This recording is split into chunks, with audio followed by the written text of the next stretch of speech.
Bismillahirrahmanirrahim. Assalamualaikum warahmatullahi wabarakatuh. Insyaallah hari ini kita akan mempelajari mengenai keutamaan membaca Al-Qur'anul Karim. Al-Qur'an adalah kalamullah,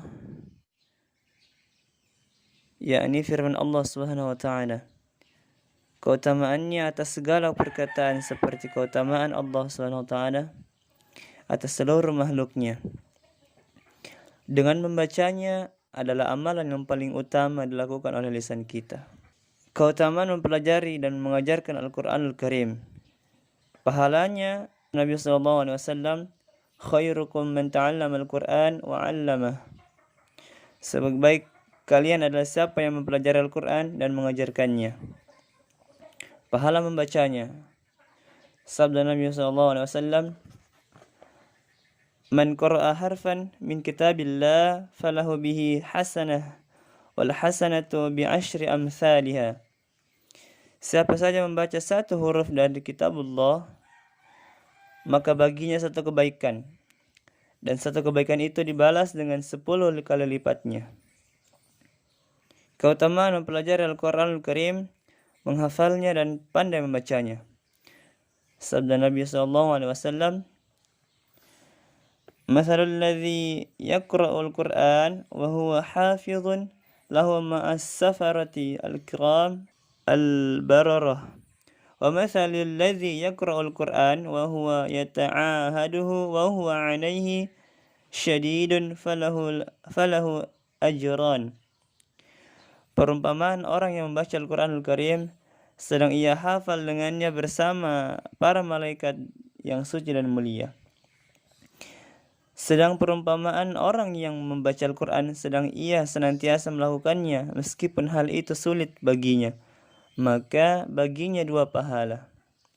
Dan sabda Nabi SAW, yuqalu li sahibil Qur'an iqra wartaqi warattil kama kunta turattil fid dunya fa inna manzilataka 'inda akhir ayah taqra'u biha. Dikatakan kepada ahli Al-Quran, bacalah, naiklah dan bacalah dengan tartil sebagaimana kamu membaca di dunia, karena kedudukanmu terletak pada akhir ayat yang kamu baca. Al-Khattabi mengatakan bahwa disebutkan dalam athar bahwa jumlah ayat Al-Qur'anul Karim adalah sesuai dengan jumlah tingkatan dalam syurga. Dikatakan kepada pembaca Al-Qur'anul Karim, naiklah dalam tingkatan sesuai dengan ayat Al-Qur'an yang sebelumnya kamu baca di dunia. Karena itu, siapa yang membaca dengan sempurna seluruhnya Al-Qur'an, maka ia menempati tingkatan surga yang paling atas di akhirat. Sedang siapa yang membaca sesuatu juz darinya, maka kenaikannya dalam tingkatan surga sesuai dengan bacaannya itu. Dengan demikian, akhir pahalanya adalah pada akhir bacaannya. Kemudian pahala bagi orang yang anaknya mempelajari Al-Qur'anul Karim. Man qara'a Al-Qur'an wa ta'allama wa 'amila bihi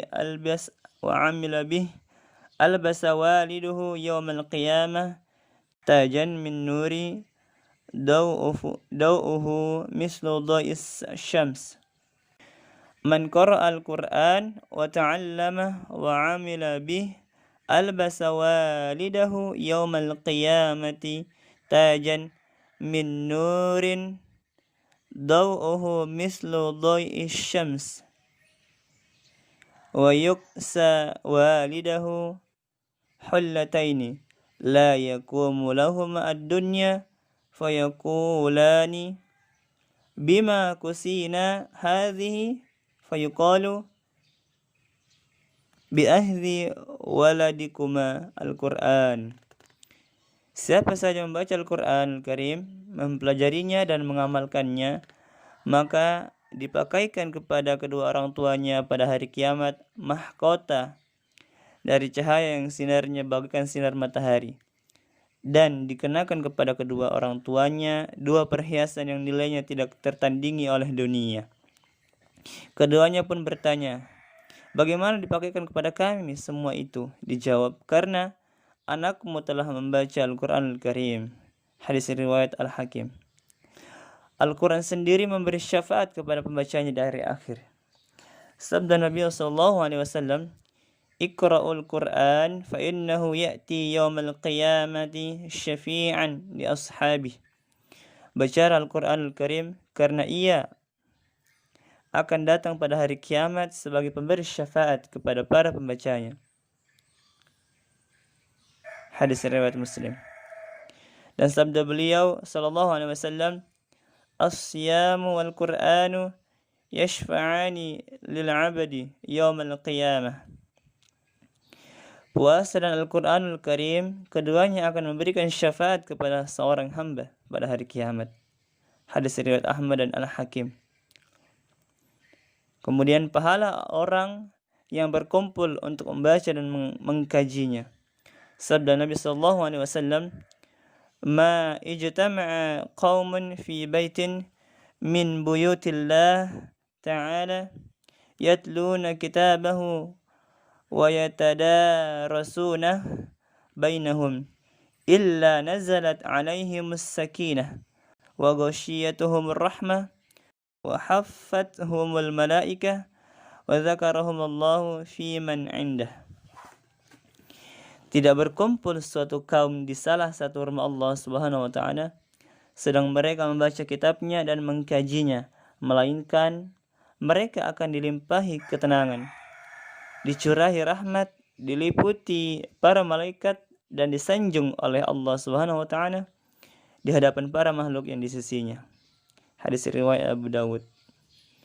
Adapun adab membaca Al-Qur'anul Karim, ada beberapa adab disebutkan oleh Ibnu Katsir. Di antaranya, tidak menyentuh Al-Qur'anul Karim ataupun membacanya kecuali dalam keadaan suci. Kemudian bersiwak sebelum membacanya, kemudian mengenakan pakaiannya yang terbaik, kemudian menghadap kiblat, lalu berhenti membacanya jika menguap. Kemudian tidak memotong bacaan dengan suatu perkataan kecuali memang ada keperluan. Pikirannya terkonsentrasi. Kemudian ketika melalui ayat yang berisi janji, berhenti untuk memohon kepada Allah Subhanahu wa taala.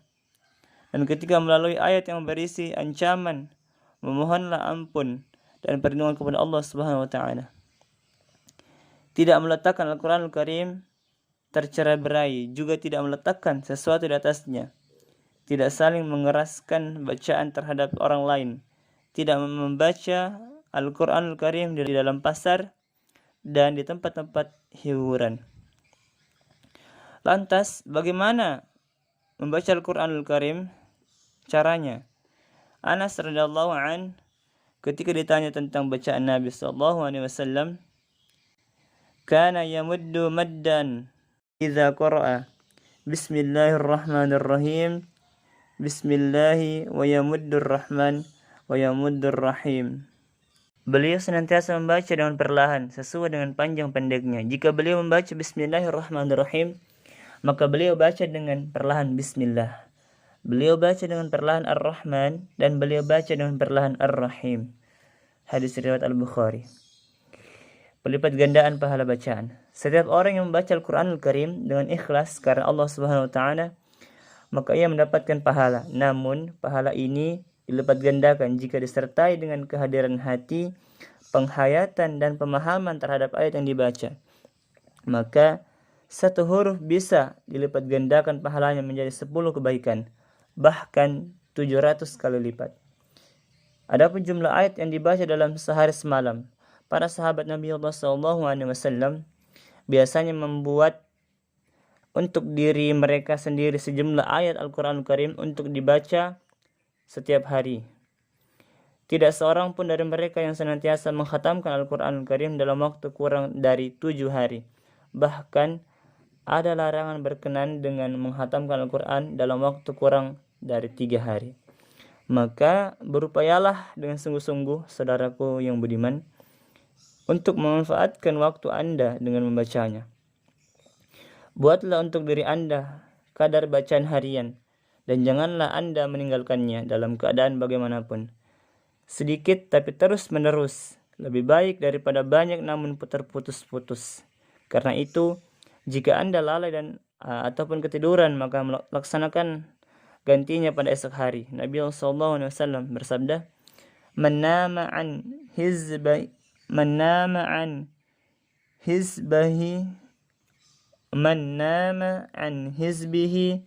aw an syai'in minhu faqara'ahu fima baina salatil fajr wa salatil zuhur kutiba lahu ka'annama qara'ahu minal lail." Siapa saja tidur melupakan hizbnya atau sesuatu darinya lalu membacanya pada waktu antara salat subuh dan salat zuhur, maka dicatat baginya pahala seakan-akan ia telah membacanya di malam hari. Maka dari itu, janganlah Anda termasuk orang yang menjauhi Al-Quranul Karim ataupun melupakannya dengan cara apapun, seperti menjauhi pembacaannya, pemahaman maknanya, pengamalannya, ataupun berobat dengannya. Sekian dari saya, semoga dapat bermanfaat bagi kita semua. Aqulu qouli hadza. Assalamualaikum warahmatullahi wabarakatuh.